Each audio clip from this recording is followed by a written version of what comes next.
Might. But to find out a little bit more about the deep sea before we get into the plastic, I have some trivia for you. Let's see what you already know about the deep sea. First question is, around 75% of the ocean has been explored. Do you think that is thumbs up true or thumbs down false? What do we think, my friends? True or false?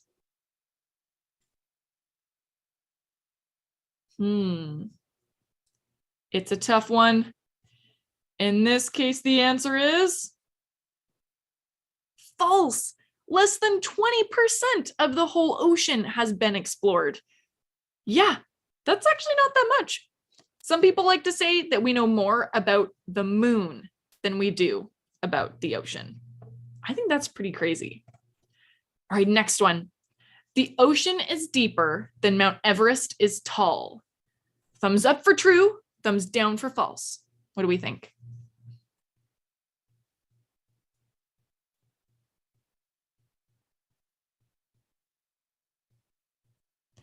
It's a tough one. Some of you might be ocean experts and know that this one is true. If you took Mount Everest, the tallest mountain on the planet, and you put it upside down, it actually wouldn't reach the very deepest parts of the ocean. The ocean gets very, very deep in the trenches. We'll talk a little bit more about those layers a little bit later, but those trenches are those deepest sections between the crusts of the earth. All right, next question, my friends. The deep sea is the largest habitat on the planet. True or false? What are we thinking? You might know that the ocean takes up about 70% of the planet. Do you think that the deep sea would be the largest habitat on the planet? It's a tough one, and the answer is true. The deep sea is huge. We only think of the surface of the ocean as being pretty shallow. So if you take a look at the ocean here and how deep it is in different areas, you'll notice the light blue is right by that 0 or the shallowest areas of the ocean. The purples, the dark purples, are going to be those deepest sections of the ocean. So there's a lot of the ocean that's pretty deep out there, which means more creatures to explore. But I have a big question for you before we get started into more of these cool creatures. What are some challenges to surviving in the deep ocean? If you live deep down in the ocean under all that water, what could be some problems or some challenges to surviving? On land, we might have things like a really strong skeleton, or maybe trees with really strong materials inside of them to grow really, really tall. But what might be some challenges in the deep sea?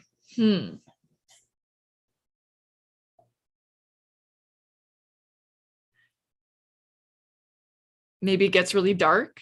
Yeah. Hopefully you've got some great ideas in class. Oh yeah. Devasmita, yes, there are so many animals. Maybe there's just a lot of competition. Sean, pressure. Yeah, that's right. All that water on top of you can weigh a lot. Who here has tried carrying a bucket of water before?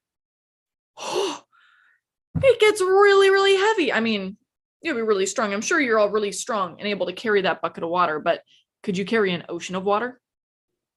No, that water adds up and it gets really heavy on top of those creatures. Well done, everyone. I think it's time to dive into some of these challenges and learn more about how these animals overcome them. So, how could animals keep their shape in the deep? That's an interesting question. And what I'd love for us to do is, if your teacher in your classroom wants to grab paper and pencil for you, actually, you know what, let's wait for paper and pencil. What I'd like you to do is, in your mind, I'm going to have you create yourself as a deep sea creature. Maybe at the end of class or at the end of the program, your teacher or your parents at home can let you draw your own creature. I'm going to have us wait to do it though. We're going to use our minds.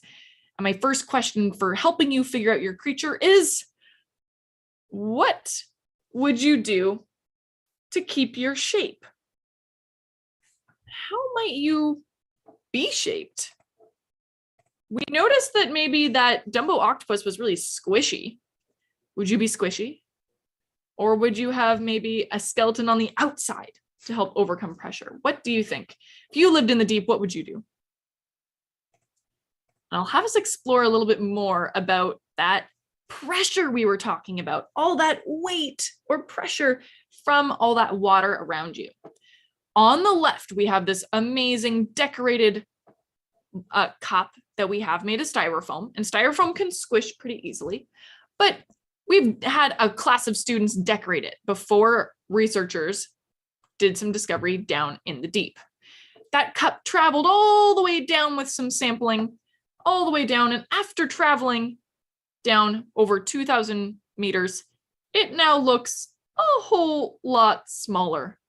My friends, that is what that pressure does in the deep. It makes everything smaller, but that pressure is from all sides, not just on top. Now, I'd like to say that pressure might actually hold your shape together instead of the skeleton like ours might as much.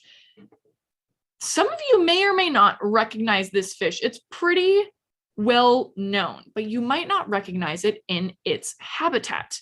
Any ideas as to what fish this could be? It's very famous. It even got on a list of the world's most blank creatures. It is, in fact, my friends, a blobfish. Who would have thought? Which has been called the ugliest creature on the planet sometimes. But that's because out of water, out of the deep ocean where they live, there's not as much pressure on their body. Where we live, it's a lot easier, a lot less pressure. And that means that normally when they're underwater, that pressure is keeping the shape of their body together. It's kind of squishing everything in, making them look like more of a fish that we would be familiar with. I think that's pretty nuts. I also just think they're maybe so ugly, they're really cute. What do you think? I think they're pretty cool. So we've got some amazing fish from the deep. You can even see that big, big mouth from that blobfish. And it's gonna use that to help suck food into its mouth really, really quickly with something we call suction feeding. Okay, but I have another question for you. If you were an animal surviving in the deep, what would you use for energy? What do you think? Another question for you is, what is the source of most of the energy animals use to survive in the deep? So where's a lot of that energy coming from for all these animals? And life could be algae and things as well, potentially. We might think of at the top of the ocean, having more of that, maybe that sunlight for photosynthesis to help create food for some of the base of the food chain, like algae and other plants and things. But in the deep sea, are we going to get sunlight? I think we might get something else. We might not get a ton of that. Instead of that sunlight to help photosynthesize and turn carbon dioxide into oxygen for algae, we're going to be missing that. And to explore going down to the deep, we're going to need something to help us. So we're going to have a remote operated vehicle, also known as an ROV, to help us go explore, just like this one from the National Oceanographic and Atmospheric Administration. As we dive down to go answer our questions, we're going to travel through the sunlight zone, that top 200 meters that we're the most familiar with. We might see some dolphins, maybe some tuna and turtles, lots of plankton. There we see a whole bunch of that plankton, those plants and those algae and animals floating around towards the surface. But as we dive deeper, we're going to enter the twilight zone. Yeah, it only goes to about 1,000 meters or about 1 kilometer. But you know what? That's where some of the deeper animals are going to be.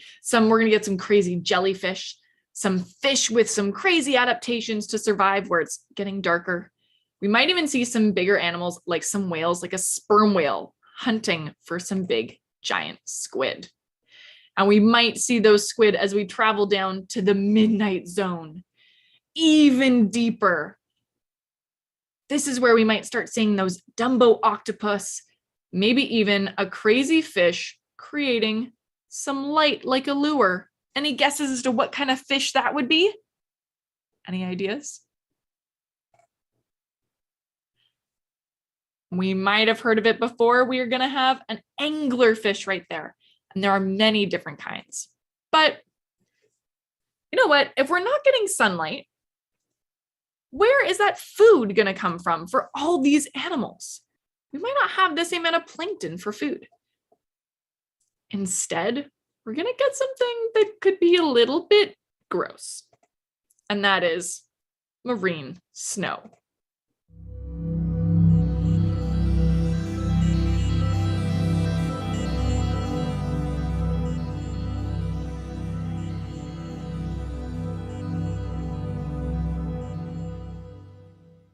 It's little flakes of almost food that's going to travel around in the ocean. Food, poop, and other things that stick together into bigger chunks and fall to the bottom of the ocean, almost looking like a bunch of snow or a snowstorm. But that's going to bring a lot of nutrients to the bottom for a lot of animals to eat.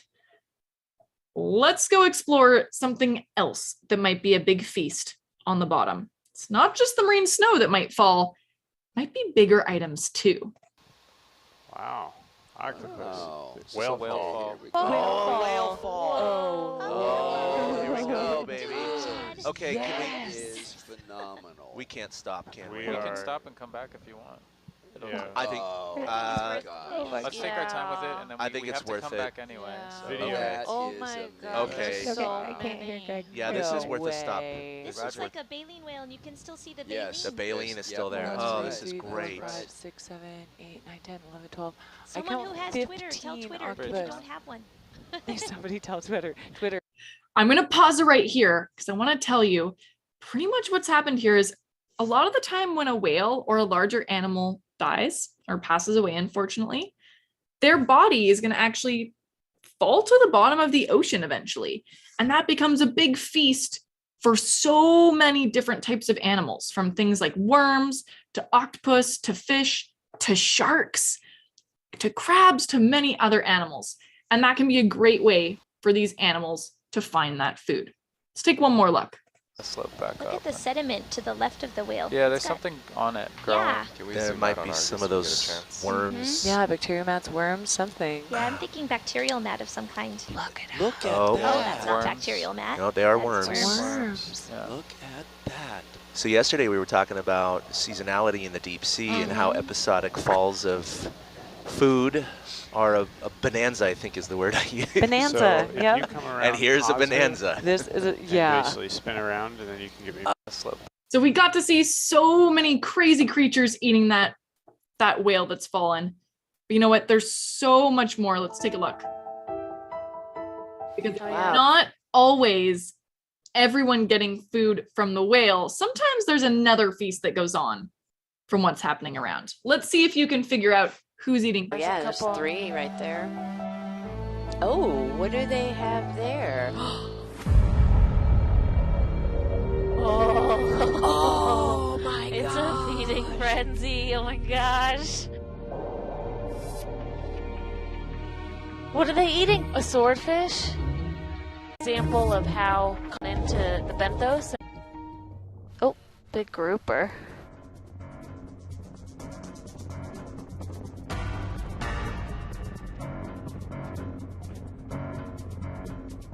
Oh, the grouper's got a shark. What? What? Zoom out, zoom out, zoom out. Oh my god! What? Yes, that has a whole shark in its mouth. No way. So I would say yes way. There are definitely some crazy ways to get food in the ocean. Sometimes a shark even might not be the biggest animal in the ocean. There are bigger animals too. You might have seen that grouper come after that shark. It's a feeding frenzy no matter what. And there are some smart animals in the ocean trying to find that food. So I have a question though. That grouper was kind of hiding out so that shark couldn't see them, but without the ROVs and everything with their lights, how would those animals have been able to see? How can animals see in the dark in the ocean? Or do they even need to see? What do you think? I'll let you think for a couple seconds. In the case of the deep sea, there are quite a few different adaptations or things that are going to help these animals survive in that deep. Sometimes we see something really cool. One of my favorite adaptations for the deep, which is a lot of animals that are the color red. Because red light, red wavelengths actually can't reach that far down. So red looks black in the deep sea. So black would be great camouflage in a dark environment, but red also doubles as black. So we get a ton of reds and pinks on animals in the deep. But it's not just that for camouflage. We might even see light being used, like that lure on the anglerfish, maybe some jellyfish trying to use light to attract their food to them or communicate. Or we might even see some fish doing the same. Even in the twilight zone, we might see fish or other animals with a light on their belly to mimic the sun if you were to look up towards the sky. That way, you look bright just like the sun, and you can't be seen very easily. There's lots of amazing adaptations. But you also might have some animals with tiny eyes who don't really need to see very much. Some with no eyes, like maybe a jellyfish. But you also might see some with really big eyes trying to use every little bit of light they can use to help them see where they're going. And one of my favorites is those anglerfish. Now, it can be a long way to find a mate in the ocean. It can take a really long time. So I have a question for you. How many anglerfish do you see in this picture? What do you think?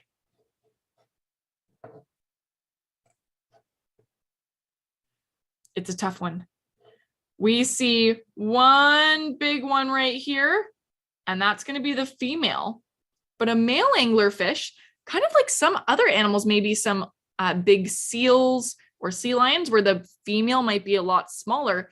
It's the opposite for anglerfish. The males are a lot smaller. We actually see two that are attached to the female anglerfish because it's so hard to find a date in the deep sea. They grab on and they never let go. They say, I've got you. We're going to hang out for a long time. And you know what? It works well for her because then if she wants to have babies, she's got some guys to help her with that.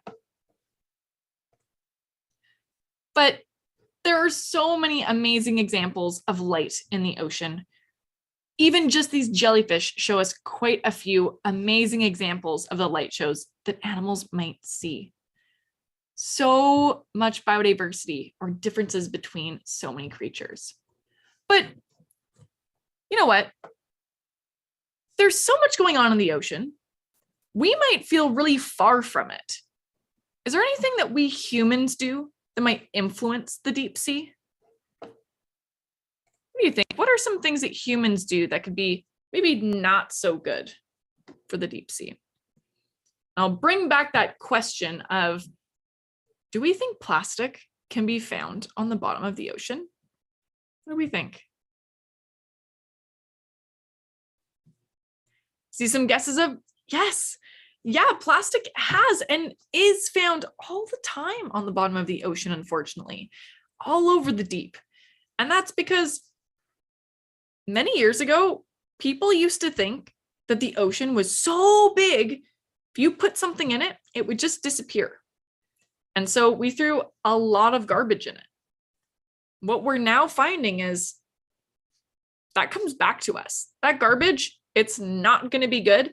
And we need to change how we're thinking about the ocean. Yeah, that's right. including microplastics. So those teeny tiny little pieces of plastic that we might see. There's a lot of research going on to see how many of those little tiny pieces we're seeing in a certain area of the bottom of the ocean. Those microplastics are going to be pieces of plastic smaller than a grain of rice. So you can imagine what a grain of rice would look like. Smaller than that would be those microplastics. Amazing. Any other ways that we humans influence the deep sea? Anything else? We might seem like we're kilometers away from it, but as we know on land and with even our freshwater, we are all connected through our atmosphere, through the water that flows from rain down into lakes, into rivers, and eventually to the ocean. So there's lots of ways that we're all connected. And another one of those ways that we're connected to the deep sea is actually by fishing. So plastic pollution is definitely one, but fishing is another.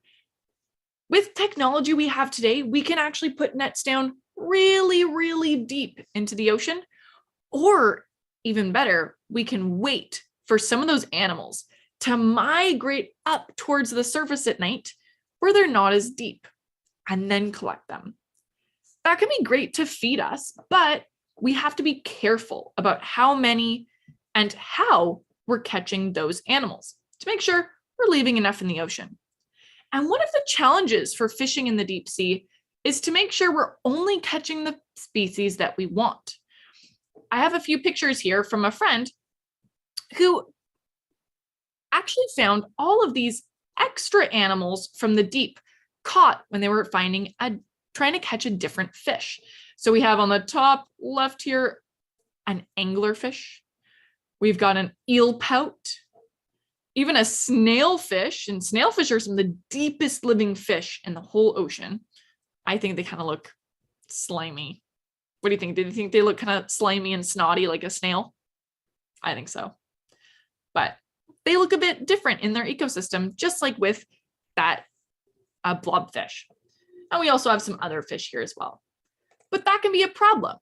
But how do we know how to choose seafood items that aren't going to hurt the ocean as much? Well, we at Ocean Wise, we like to make things easy for everyone. So we did homework for you.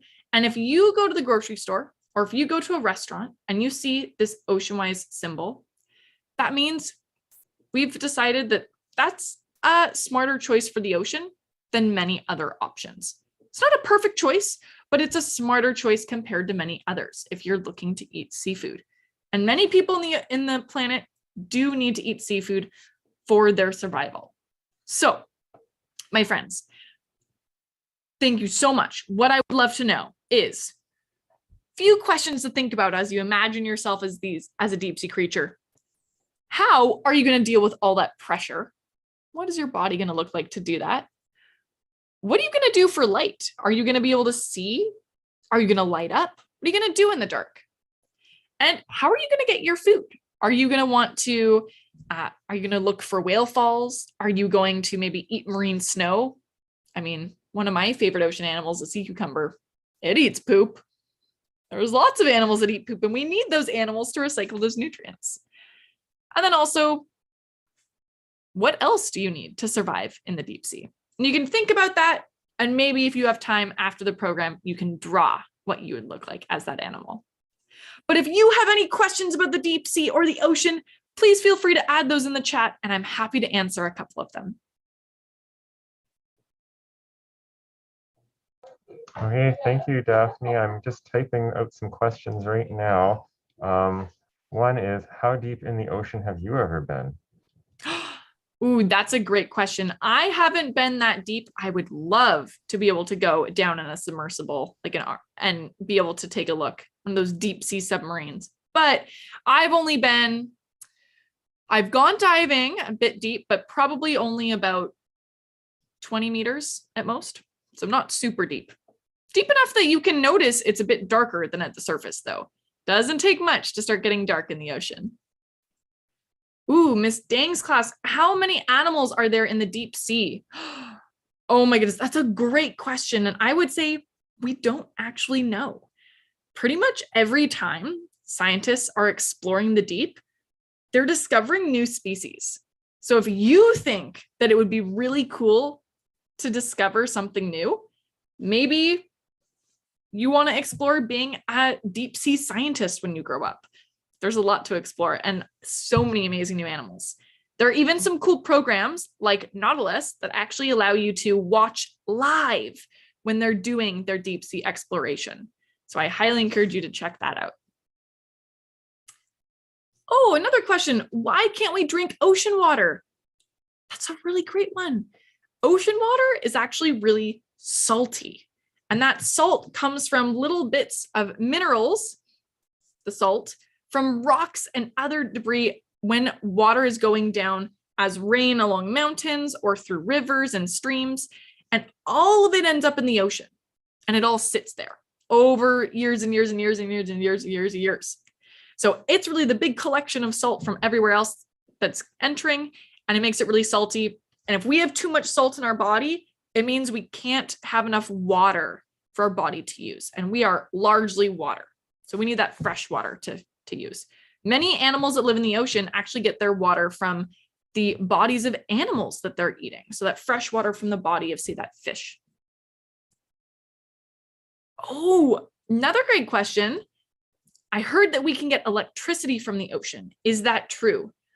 Yes, there are quite a few different technologies looking at harnessing energy from the ocean, from things such as the tide, so the water moving up and down in the ocean every day.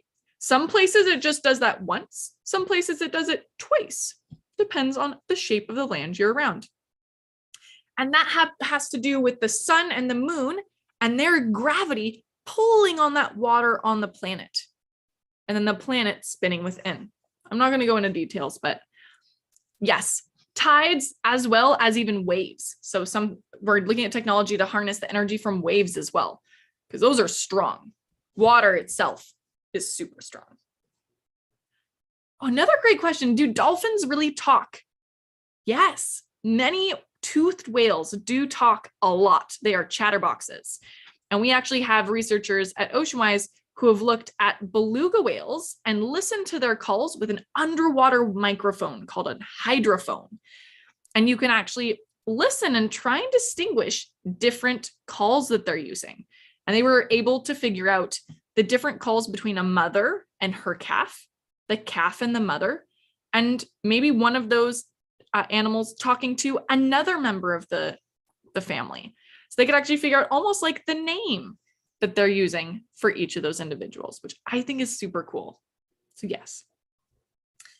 Ooh, should we have animals in aquariums or are they happier in the ocean?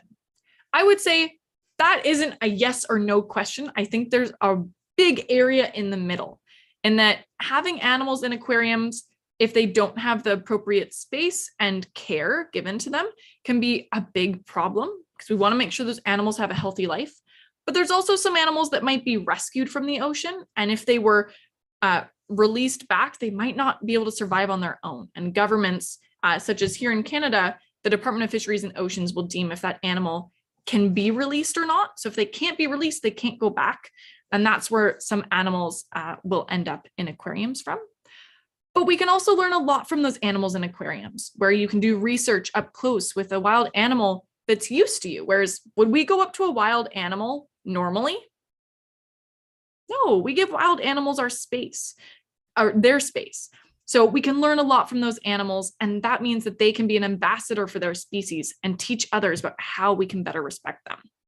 So there's a lot going on there. What I would say is if you do want to visit a zoo or an aquarium, look for the AZA or CAZA logo, because that is an organization that's making sure that those aquariums and zoos are taking appropriate care of their animals. So that's something great to look for before visiting. Oh, amazing question. Can we get food from the ocean like fish? Yes, and we get a lot of it. Actually, we have around 8 billion people on the planet today, almost 8 billion, and around 3 billion of those people, so almost half of the planet, relies on the ocean as one of their primary sources of protein. So a lot of people rely on seafood to survive. Even if you have the privilege and opportunity to eat many different types of protein, maybe lots of nuts and beans and meat and dairy. But many people that live close to the ocean is their main source. So yes, we do just have to be careful about how much we're taking and how we're taking it. And that's where Ocean Wise does a lot of research for you. So if you look for that symbol, that can help you know you're making that smarter seafood choice. Could we maybe farm food in the ocean? Yes, there are lots of ways we can farm or use aquaculture to grow more food in the ocean.